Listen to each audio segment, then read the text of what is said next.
안녕하십니까. 저는 고려대학교 구로병원 이식혈관외과 박평재입니다. 저는 간이식, 신장이식, 그리고 혈관질환, 그리고 호복막 종양 등을 진료하고 있습니다. 간이식은 약물이나 감염에 의해서 급성 간부전이 회복되지 않는 경우에 간이식이 될 수 있겠고요. 또한 복수가 찬다든지 간성 혼수가 온다든지 혹은 간 때문에 신장이나 이런 여러 가지 장기의 합병증을 동반한 말기 간경변 환자에서 간이식이 이루어질 수 있겠고요. 또한 말기 간경변까지는 아니더라도 간세포암이 동반된 경우에 있어서는 간이식이 이루어질 수 있겠습니다. 우선 기본적으로는 이제 8촌 이내의 가족, 그리고 또한 기증에 대한 의사, 그리고 건강 상태, 그리고 영상 검사를 했을 때 간의 크기하고 비율, 또 해부학적인 구조가 기증에 적합한지에 따라서 그것을 평가를 해서 기증을 진행을 하고 있습니다. 뇌사자 간이식 같은 경우는 대부분 이제 응급 뇌사자 간이식입니다. 그래서 급성 간부전, 약이라든지 어떤 감염이라든지에 의해서 급성으로 간이 망가진 경우거나 혹은 만성 간질환 같은 경우에 있어서는 황달, 지혈 기능, 그리고 신장 기능을 총합한 그런 응급도에 따라서 뇌사자 간이식을 받게 되는데요. 어떤 뇌혈관 질환이나 혹은 외상이나 여러 가지 이유에서 뇌사자가 발생을 했을 때 거기에 맞는 순위에 해당하는 환자들이 선정 기준에 따라서 그 간이 충분히 쓸 가능성이 있는 간에 있어서는 그 간을 수혜를 받도록 하고 있습니다. 물론 뇌사자 같은 경우에 있어서는 가족들의 동의가 이루어져야만 뇌사 절차를 통해서 그런 기증 절차가 이루어지게 됩니다.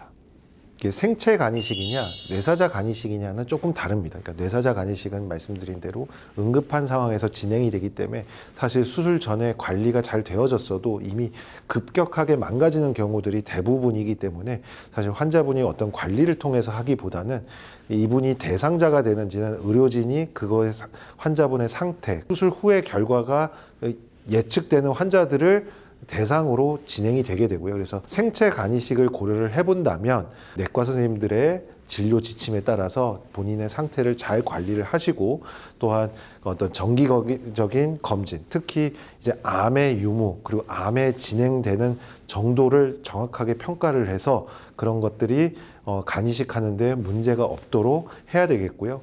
만약에 간이식 전에 술을 드시고 있는 분이라면 가능한 한 금주를 유지를 해서 간이식 후에 음주는 굉장히 간이식의 결과에 영향을 미치는 요소이기 때문에 금주를 유지를 할 수 있도록 그렇게 관리를 하는 것이 중요하겠습니다. 뇌사자 같은 경우는 이제 많은 경우 물론 소수의 분할 간이식이 있기는 하지만 거의 대부분은 전간 이식입니다. 간의 전체를 수혜를 받을 수가 있고 그래서 오히려 수술의 난이도인 측면에 있어서는 뇌사자 간이식이 더 쉽다고 볼 수 있으나 근데 많은 환자분들이 뇌사자 간이식 같은 경우는 수술 전에 컨디션이 굉장히 악화가 된 상태인 경우들이 대부분입니다. 그래서 그런 컨디션과 어떤 그런 것들을 다 반영을 해가지고 치료를 결정을 해야 되겠고요. 생체 간이식 같은 경우는 대부분 간이식 전에 저희가 건강관리라든지 그런 수술 시기라든지 그런 것을 관리를 해드리고 있습니다. 그래서 기증자분의 건강 상태도 관리를 해가면서 수혜자도 건강 상태를 잘 그걸 해서 이제 생체 간이식으로 이제 계획하에 이식이 이루어지게 됩니다. 간이식 환자에 있어서의 관리는 수술 직후 관리와 또 한 1년 정도까지의 관리 그리고 장기간의 관리가 조금 나눠지는 편입니다. 수술 직후의 관리는 많은 경우에 있어서는 수술 합병증 하고의 연관성이 있습니다. 그래서 수술 합병증이 발생을 하지 않는지에 대해서 면밀히 주의를 해야 되겠고요. 또한 수술 전 컨디션이 안 좋은 경우에 있어서는 역시 수술 후에 여러 가지 감염이나 또 신기능의 악화로 인해서 투석이라든지 이런 것들이 이루어지게 됩니다. 또한 강력한 면역 억제제를 씀으로 인해서 그런 대사성 질환, 혈당이 조절이 안 되거나 혹은 혈압이 조절이 안 되거나 또한 부정맥이 생기거나 혹은 어떤 신경병증이 생기거나 이런 것들이 발생할 수가 있습니다. 그런 것들에 대해서 관리가 필요하겠고 또한 강력한 면역 억제제로 인해서 감염 합병증률도 높은 편입니다. 그래서 감염이 생기지 않는지를 잘 관리를 해야 됩니다. 1년 동안의 치료 계획으로서는 면역 억제제의 조절이 제대로 되지 않는 경우에 있어서는 이 장기에 대해서 이제 거부 반응이 생기는 경우들이 있습니다. 그래서 거부 반응이 생기지 않는지 면역 억제제로 인해서 감염이 생기지 않는지 그것을 일종의 외줄타기를 하는 상황인데요. 1년 동안에 잘 관리가 되어진다면 대부분 1년이 지나서면 이 간이 어느 정도 본인 몸에 적응을 하게 됩니다. 그 단계에 이르게 되면 면역 억제제도 많이 줄일 수가 있고 면역 억제제를 줄이니까 감염에 대한 위험성도 줄어들게 되고 그래서 장기적으로는 그런 부분들에 대한 합병증은 굉장히 줄어들게 됩니다. 간암에 있어서 오해가 있는 것 중에 하나는 간 절제술 같은 경우는 간의 일부를 떼어내는 것이고 간 이식 같은 경우는 간의 전부를 떼어내는 것입니다. 그래서 간 전부를 떼어내다 보니 사람들이 생각하기에는 간암이 심할수록 간 이식을 해야 되는 거 아닌가라는 오해를 할 수가 있습니다. 근데 실제로는 그렇지가 않고요.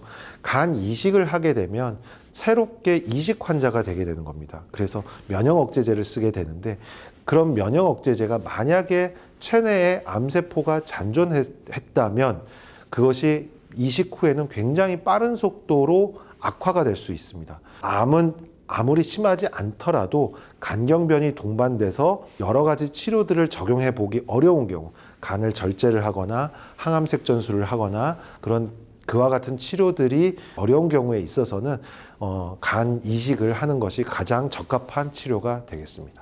만약에 간암이 있는데 아무리 크기가 작더라도 간 절제가 어려운 간경변 환자분들이 있습니다. 혈소판 수치가 굉장히 많이 떨어져 있고 간문맥 고혈압으로 복수가 찬다든지 정맥류가 계속 너무 발달되어 있다든지 이런 경우에 있어서는 간 절제술을 했을 경우에 합병증률이 굉장히 높기 때문에 그런 경우에 있어서는 간암이 초기다 할지라도 간 이식을 해서 간 자체, 그런 간 문맥 고혈압과 모든 간 질환을 한꺼번에 같이 치료를 할 수 있는 간 이식이 오히려 적합한 치료가 되겠습니다. 저희 고려대학교 의료원에서는 3개 병원이 함께 통합 프로그램으로 운영을 하면서 간 이식을 하고 있습니다. 그래서 수술 전 관리 그리고 수술 후 치료까지 모두 3개 병원의 간 이식을 전문으로 하는 의사들이 서로 협동을 해서 환자를 치료하고 있습니다. 생체 간 이식 같은 경우는 보통 이식 성공률을 얘기할 때 1년 생존율을 얘기를 하는데 그것이 90%를 훨씬 상회할 정도로 아주 좋은 성공률을 내고 있고 회복을 시켜드리기 위해서 저희가 노력을 하고 있으니까 간 이식에 대해서 너무 과도한 공포나 그런 것이 없이 저희 의료진과 긴밀한 상담을 통해서 어떤 치료 계획을 세우는 것이 좋겠습니다.